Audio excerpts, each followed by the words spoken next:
Hello everyone, good morning and welcome to our channel अब पढ़ेगा India. तो आज है 6 सितंबर और आज के करंट अफेयर के जितने भी मोस्ट इंपॉर्टेंट क्वेश्चन है इस वीडियो में डिस्कस करेंगे। तो अगर आप चैनल पर नए हैं तो प्लीज़ चैनल को सब्सक्राइब कर लीजिए, बेल आइकन प्रेस कर लीजिए ताकि आने वाले नए नोटिफिकेशन आप तक पहुँच सके। इस वीडियो के सभी क्वेश्चन सिलेक्टेड और अच्छे लेवल के हैं जो कि आपके एग्जाम्स के लिए काफ़ी इंपॉर्टेंट हो सकते हैं। चलिए स्टार्ट करते हैं आज के इस वीडियो का फर्स्ट क्वेश्चन।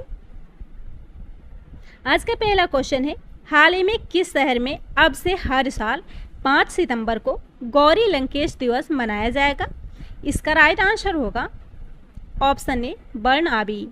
बर्नाबी जो कनाडा का एक शहर है और यहाँ अब प्रत्येक साल 5 सितंबर को गौरी लंकेश दिवस मनाया जाएगा और यह दिवस गौरी लंकेश की पुण्यतिथि पर उन्हें श्रद्धांजलि देने के लिए मनाया जाएगा।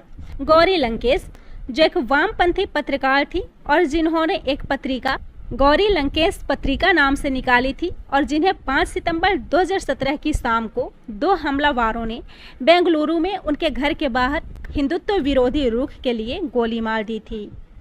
बात हो रही है कनाडा की, तो यह उत्तरी अमेरिका महाद्वीप में स्थित एक देश है जो क्षेत्रफल के हिसाब से विश्व का दूसरा सबसे बड़ा देश है। राजधानी है ओटावा और प्रधानमंत्री है जस्टिन ट्रूडो।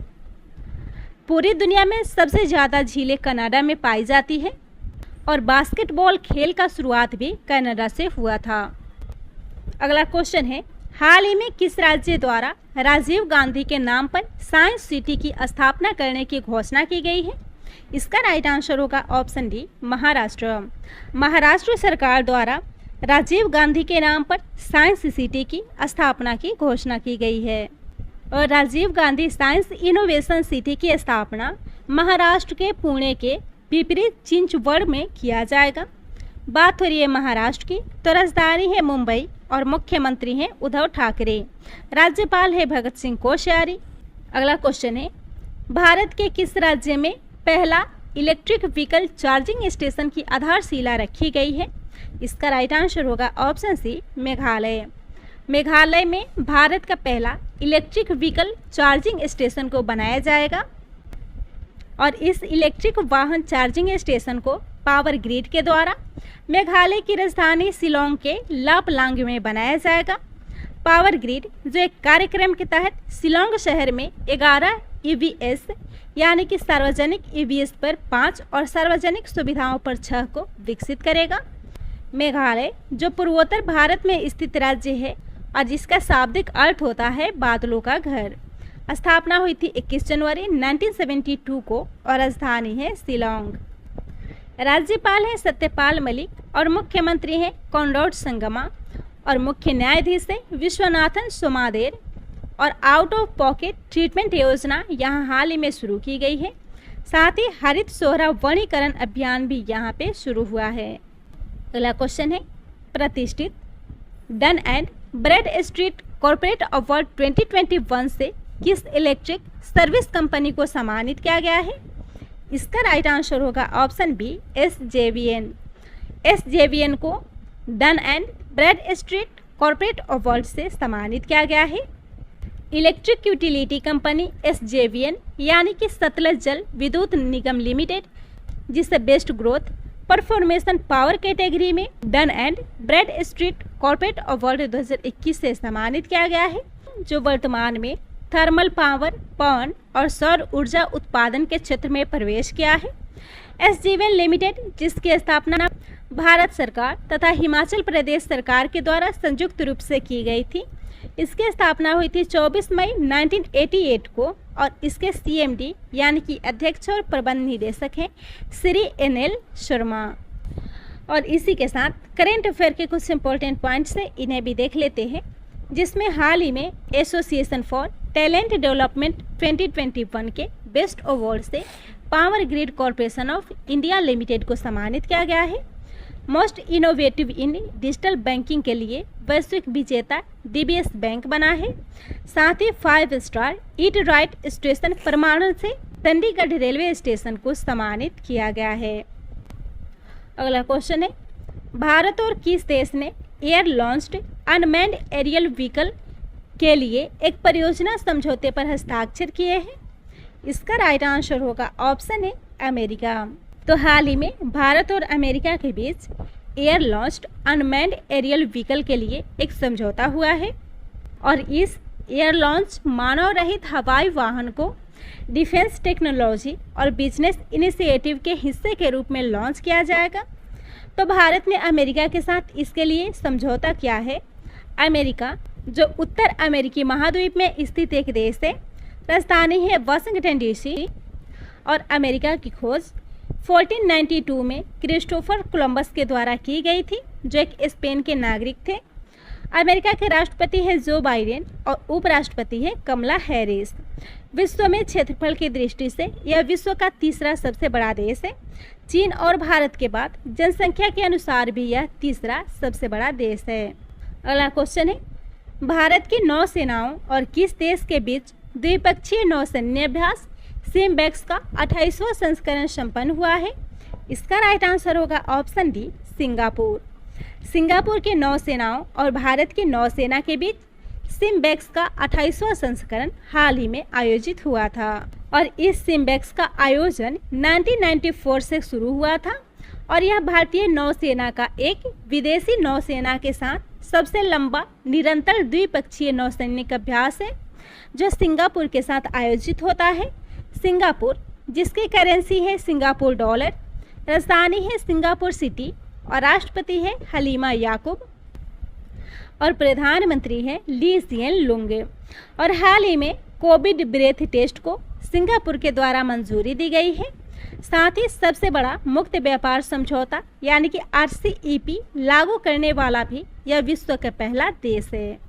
अगला क्वेश्चन है, प्लास्टिक पैक्ट यानी कि प्लास्टिक समझौता लॉन्च करने वाला पहला एशियाई देश कौन बना है? इसका राइट आंसर होगा ऑप्शन सी, भारत। भारत जो कि प्लास्टिक पैक्ट को लॉन्च करने वाला पहला एशियाई देश बना है। फॉर्म को world wild fund for nature India यानी कि WWF इंडिया के द्वारा भारतीय उद्योग परिसंघ यानी कि कॉन्फेडरेशन ऑफ इंडियन इंडस्ट्री यानी कि CII के सहयोग से विकसित किया गया है और यह प्लास्टिक के लिए एक सर्कुलर सिस्टम को बढ़ावा देने में मदद करेगा। इस प्लेटफॉर्म का उद्देश्य है अनावश्यक या समस्याग्रस्त प्लास्टिक पैकेजिंग और वस्तुओं की एक सूची को परिभाषित करना और 2030 तक रीडिज़ाइन और इनोवेशन की मदद से इन समस्याओं को दूर करने का उपाय करना। भारत जो सालाना 9.46 मिलियन टन प्लास्टिक कचरा का उत्पादन करता है, जिसमें 40% कचरा को एकत्रित नहीं किया जाता और भारत में सभी प्लास्टिक उत्पादन का आधा हिस्सा पैकेजिंग में उपयोग किया जाता है, जिसमें से अधिकांश सिंगल यूज प्लास्टिक है। नेक्स्ट क्वेश्चन है, हाल ही में किसने टोक्यो पैरालंपिक की ऊंची कूद में रजत पदक जीता है? इसका राइट आंसर होगा ऑप्शन ए, प्रवीण कुमार। प्रवीण कुमार ने टोक्यो पैरालंपिक में ऊंची कूद में रजत पदक जीता है। तो प्रवीण कुमार, जिन्होंने पुरुषों के ऊंची कूद T64 स्पर्धा में रजत पदक जीता है, जबकि इसी स्पर्धा में ग्रेट ब्रिटेन के जोनाथन ब्रूम एडवर्ड्स ने स्वर्ण पदक जीता है। और इसी के साथ सुहास एलवाई टोक्यो पैरालंपिक में बैडमिंटन में रजत पदक जीतने वाले भारत के पहले IAS ऑफिसर बने हैं। इसके अलावा तीरंदाज हरविंदर सिंह पुरुषों के व्यक्तिगत रिकवर में कांस्य पदक जीते हैं। भारतीय निशानेबाज मनीष नरवाल ने पुरुषों की 50 मीटर पिस्टल SH1 में स्वर्ण पदक जीता है और इस स्पर्धा में सिंहराज ने रजत पदक जीता है, जबकि बैडमिंटन के पुरुष सिंगल में प्रमोद भगत ने स्वर्ण पदक जीता है और बैडमिंटन के पुरुष सिंगल में मनोज सरकार ने कांस्य पदक जीता है। अगला क्वेश्चन है, हाल ही में राष्ट्रीय शिक्षक दिवस कब मनाया गया है? इसका राइट आंसर होगा ऑप्शन डी, 5 सितंबर को। हाल ही में 5 सितंबर को राष्ट्रीय शिक्षक दिवस मनाया गया है और इस दिवस को भूतपूर्व राष्ट्रपति डॉक्टर सर्वपल्ली राधाकृष्णन की जन्मदिन के अवसर पर मनाया जाता है। देश के पहले उपराष्ट्रपति और बाद में बने राष्ट्रपति डॉक्टर राधाकृष्णन का जन्म 5 सितंबर 1888 को तमिलनाडु के तिरुमणी गांव में एक ब्राह्मण परिवार में हुआ था और इस दिवस को मनाने का उद्देश्य है शिक्षकों यानी कि गुरुओं को विशेष सम्मान प्रदान करना। तो 5 सितंबर को राष्ट्रीय शिक्षक दिवस मनाया जाता है। वहीं अंतर्राष्ट्रीय शिक्षक दिवस 5 अक्टूबर को मनाया जाता है। बात हो रही है सितंबर मंथ के इम्पोर्टेंट डेज की, तो 1 सितंबर को हाल ही में NCERT का 61वां स्थापना दिवस मनाया गया है, जबकि 2 सितंबर को विश्व नारियल दिवस मनाया गया है, जबकि पूरे सितंबर महीने तक पोषण माह के रूप में मनाया जा रहा है। अगला क्वेश्चन है, किस देश के प्रधानमंत्री योशिहिदे सुगा ने अपने पद से इस्तीफा देने की घोषणा की है? इसका राइट आंसर होगा ऑप्शन बी, जापान। तो जापान के प्रधानमंत्री योशिहिदे सुगा ने अपने पद से इस्तीफा देने की घोषणा की है और योशिहिदे सुगा द्वारा देश में कोरोना वायरस वृद्धि को नियंत्रित करने में विफल होने के बाद पद से इस्तीफा देने की घोषणा की गई है। बात हो रही है जापान की, तो सबसे पहले सुबह का सूरज जापान में निकलता है और विश्व का सबसे ज़्यादा शिक्षित लोग भी जापान में हैं। यहाँ की साक्षरता दर 100% है। डोरेमोन कार्टून को सबसे पहले जापान में बनाया गया था और जापान एकमात्र ऐसा देश है जहाँ मुसलमानों को नागरिकता नहीं दी जाती है और पूरे विश्व भर में चौकोर तरबूज की खेती भी जापान में की जाती है। और हाल ही में जापान में ज्वालामुखी विस्फोट से एक नए द्वीप का निर्माण हुआ है। राजधानी है टोक्यो और वहाँ की करेंसी है जापानी येन और राष्ट्रीय खेल है सूमो कुश्ती। अगला क्वेश्चन है, भूमिगत खान में काम करने वाली कोल इंडिया की पहली महिला इंजीनियर कौन बनी है? इसका राइट आंसर होगा ऑप्शन सी, आकांक्षा कुमारी। आकांक्षा कुमारी कोल इंडिया में काम करने वाली पहली महिला इंजीनियर बनी है और आकांक्षा कुमारी CCL यानी कि सेंट्रल कोलफील्ड लिमिटेड की प्रथम महिला माइनिंग इंजीनियर हैं। बात हो रही है कोल इंडिया की, तो भारत सरकार का सार्वजनिक प्रतिष्ठान है और यह भारत और विश्व में सबसे बड़ी कोयला खनन कंपनी है जो भारत सरकार के पूर्ण स्वामित्व वाली कंपनी है और यह कोयला मंत्रालय और भारत सरकार के अधीनस्थ है। इसकी स्थापना हुई थी 1975 में और इसका मुख्यालय है कोलकाता, पश्चिम बंगाल और इसके वर्तमान अध्यक्ष है प्रमोद अग्रवाल। तो इस क्वेश्चन में बात हो रही है आकांक्षा कुमारी की, जो हाल ही में कोल इंडिया में पहली महिला इंजीनियर बनी है। तो इस क्वेश्चन के साथ ही करेंट अफेयर के कुछ इंपॉर्टेंट पॉइंट्स हैं, उन्हें भी देख लेते हैं। इसमें पहला है नीरा टंडन, जो हाल ही में व्हाइट हाउस के वरिष्ठ सलाहकार के रूप में नियुक्त हुई है। International council for advertising self regulation यानी कि ICAS समिति में शामिल होने वाली पहली भारतीय महिला बनी है मनीषा कपूर।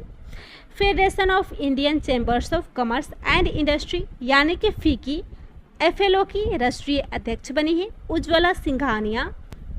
नेक्स्ट है BRO यानी कि सड़क सीमा संगठन की कमांडिंग अधिकारी नियुक्त होने वाली पहली महिला बनी है वैशाली हिवासे।